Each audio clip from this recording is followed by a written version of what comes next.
Hello दोस्तों मैंने अभी अभी नेटफ्लिक्स पर हु इज एरन कार्टर नाम का शो देखकर कंप्लीट किया है। टोटल यहाँ पर 7 एपिसोड हिंदी में अवेलेबल है। सीजन 2 नहीं आना है, लिमिटेड शो है। तो 7वें एपिसोड के अंत में जाकर ये शो कंक्लूड कर दिया गया है। तो लेट मी टेल यू दोस्तों, काफ़ी मज़ेदार था। चीज़ें यहाँ पर काफ़ी अच्छी होना शुरू होती हैं चौथे एपिसोड से, जब ये शो फ्लैशबैक में जाता है, जब हमें एरन कार्टर के बारे में अच्छे से डिटेल में जानने को मिलता है। चौथा जो एपिसोड था वो पूरी तरह से एरन कार्टर के अतीत पर ही फोकस्ड था। उसके बारे में हमको सब कुछ, सारे सवाल जानने को मिल गए, सारे सवालों के जवाब मिल गए।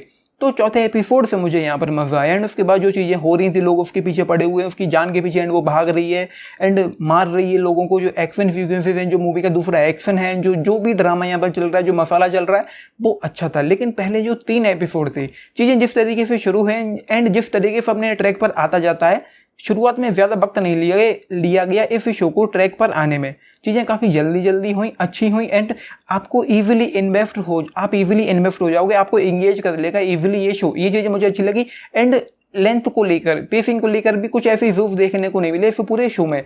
मतलब ऐसा कुछ भी ज़्यादा मुझे नहीं लगा कि जब मुझे लग रहा हो कि शो बोरिंग हो रहा है, या मैं इस शो की दुनिया में पूरी तरह से इन्वेस्ट नहीं हो पा रहा हूँ, या लेंदी हो रहा है, या पेसिंग को लेकर कुछ ज़्यादा इशूज़ हों। तो ऐसे इशूज़ यहाँ पर इस पूरे शो में ज़्यादा नहीं है। ये चीज़ अच्छी लगी। राइटिंग जो है कहीं ना कहीं एंगेजिंग है। लेकिन जब चीज़ें, जैसा कि मैंने कहा, चौथे एपिसोड से चीज़ें रिवील होती हैं, तब आता है असली मजा इसको देखने में। क्योंकि इसके पहले मैं यही समझने की कोशिश कर रहा था कि लोग क्यों पड़े हैं उसके पीछे, क्या उसने ऐसा कांड किया। जो लोग कहीं बाहर से आ रहे हैं, वो पूछ रहे हैं एक चीज़ के बारे में, वो चीज़ मुझे दे दो, एंड वो क्या चीज़ है। फिर लोग मर रहे हैं, उसको पहचान रहे हैं। एंड सुपर मार्केट में जो भी हुआ, एक बंदा मारा गया, वो उसको पहचान लेता है।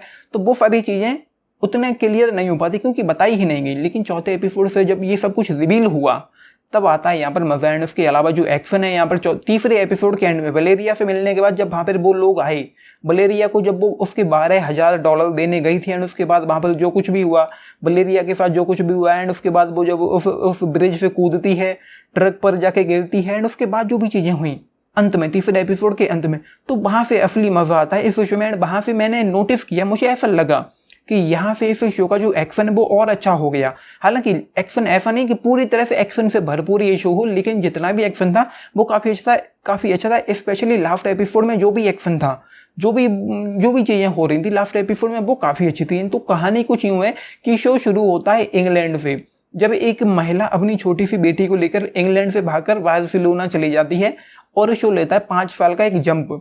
चीज़ें नॉर्मली चल रही है, उसकी बेटी स्कूल में जाती है, वो कुछ टीचर का जॉब कर रही है, एंड उसके बाद एक सुपर मार्केट में वो जाती है। वहाँ पर रॉबरी हो रही थी। 2 लोग थे जिन्होंने सबको एक तरीके से, मैं कहूँगा कि बंदी बना रखा था, या अपने गन की नोक पर उनको सबको झुका रखा था। तो वहाँ पर ये पहुँच जाती है।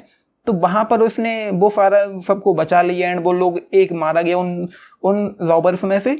तो वो मरते इसको पहचान लेता है। उसके बाद चीज़ें कुछ समझ में आती हैं। उसके बाद उसके जो हस्बैंड का जो वो जो फ्रेंड था, एमिलियो था, उसके बारे में कुछ पता चलता है। तो वो इसके अपने साथ में ला लेते हैं। उसके बाद कुछ और बॉडीज गिरी, कुछ और लाशें गिरी, वो लोग उसको जंगल में जाके दफनाते हैं, और दूसरी चीज़ें तो मैं डिटेल में नहीं जा सकता हूँ। तो वहाँ से कहीं ना कहीं चीज़ें धीरे धीरे रिवील होना शुरू हो जाती हैं। आपको कहीं ना कहीं एक लगेगा कि भाई, अंदर से एक एक्साइटमेंट जगेगी आपको कि भाई ये कौन है, क्यों हमको नहीं इसके बारे में बताया जा रहा। तो चौथे एपिसोड में जाकर बताना शुरू हुआ, एंड तब समझ में आया कि ये सब क्या था। तो शुरुआत में जो चीज़ें हुई उन 3 एपिसोड में, उनमें इतना दम था, इतना पोटेंशियल था कि आप इस शो की दुनिया में घुस जाओगे, इन्वेस्ट हो जाओगे, एंड कनेक्ट कर लोगे। इसमें परेशानी ज़्यादा नहीं होगी। बस यही है कि आपको सवालों के जवाब नहीं मिलेंगे, तो एक अंदर से एक्साइटमेंट आएगी कि भाई ये सब क्यों हो रहा है, क्या हो रहा है, हमें इसके बारे में कब जानने को मिलेगा। तो वो सारे सवाल चौथे एपिसोड में मिल गए। एंड उसके बाद जो भी सामने आया, उसके अतीत के बारे में, उसकी बेटी के बारे में, एंड जो और दूसरे किरदार थे उनके बारे में, तो वो सब सही था, मज़ेदार था। जैसे कि थॉमस रीव वो बंदा था, एंड उसके बाद और जो दूसरे किरदार थे, तो वो सब ठीक ठाक था, वो सब मज़ेदार था।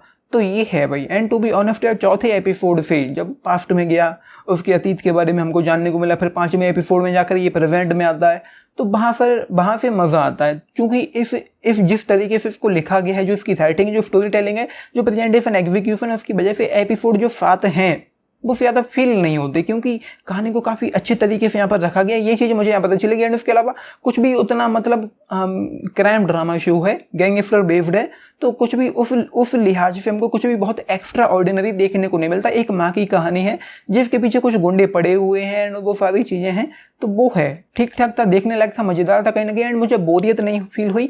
तो मैं ये कहूँगा कि कुछ भी बहुत ग्रेट नहीं है, लेकिन हाँ एक अच्छी चॉइस हो सकती है क्राइम ड्रामा जोनर के नाम पर।